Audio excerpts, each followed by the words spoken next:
Vamos falar sobre algo bem fascinante? Uma forma de conhecimento que, olha, existe há milênios, mas que o pensamento moderno, digamos que prefere ignorar. A gente está falando da ideia de que certas plantas podem ser, sim, fontes de saber religioso. É sobre isso que vamos mergulhar hoje. Como essa visão de mundo foi, e ainda é, sabe, deixada de lado, silenciada de propósito.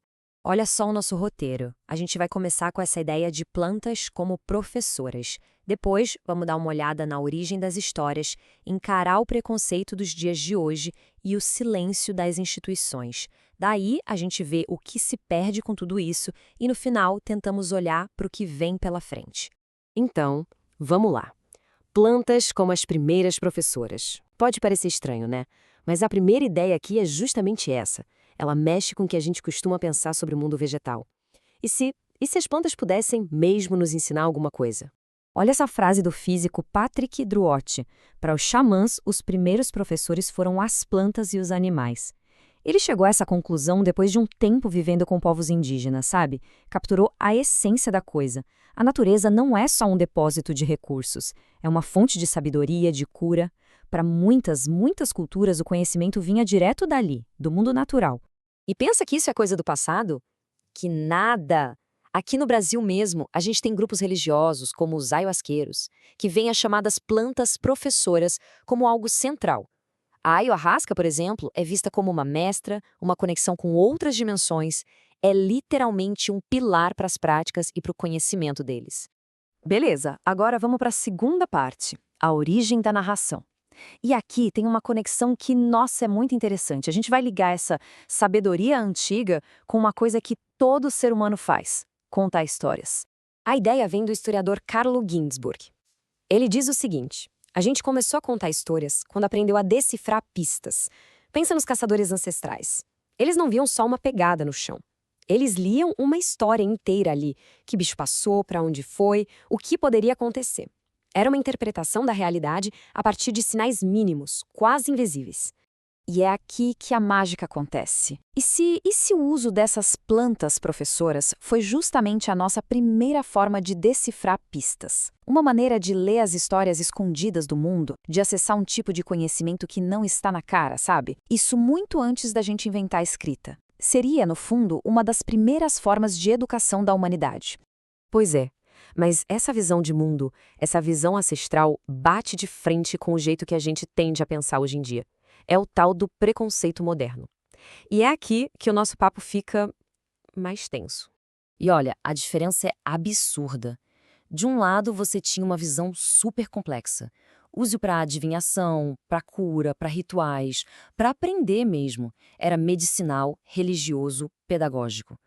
Do outro lado, o que a gente tem hoje? Uma caixinha bem pequena, drogas recreativas. E só.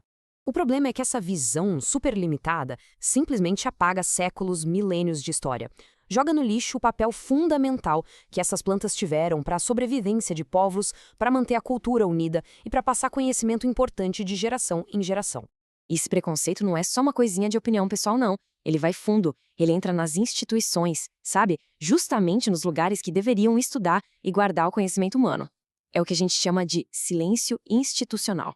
Aqui no Brasil, por exemplo, é impressionante. A dimensão religiosa dos psicoativos simplesmente não aparece. Você vai em congressos de ciências da religião? Silêncio.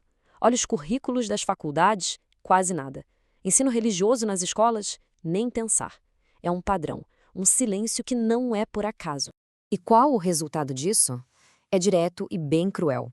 Grupos religiosos inteiros, principalmente lá na Amazônia, que têm essas plantas no centro da sua cultura, da sua fé, eles se tornam invisíveis, justo nos lugares que, em tese, deveriam estar estudando e valorizando essa diversidade toda.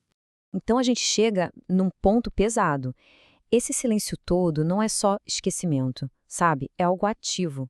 É uma forma de destruir conhecimento. E o preço disso é o que a gente chama de desperdício da experiência. Tem até um nome para isso, um nome forte, mas muito preciso: epistemicídio.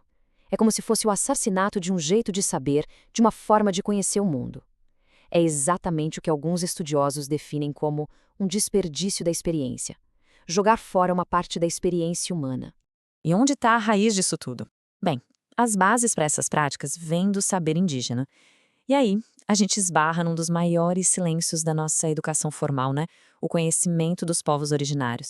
Só para a gente ter uma noção do tamanho do buraco, foi só em 2008, que uma lei tornou obrigatório estudar história indígena nas escolas do Brasil. Pensa bem, foi ontem. Um silêncio de séculos que a gente mal começou a quebrar. Bom, e para onde a gente vai com tudo isso? A gente chega na parte final, um campo a ser explorado. A ideia aqui é reafirmar que esse conhecimento existe, ele resiste e que a gente precisa urgentemente reavaliar como olhamos para ele. Porque a verdade é essa, com preconceito ou sem preconceito, essas experiências existem. E os jeitos de saber que nascem delas, bom, eles sempre existiram e continuam por aí. É um campo de conhecimento real, que merece ser olhado, estudado, debatido com seriedade. E tudo isso deixa uma pergunta no ar, né? Quando a gente silencia uma forma de saber como essa, não estamos perdendo só informação sobre plantas, estamos limitando a nossa própria maneira de ver o mundo.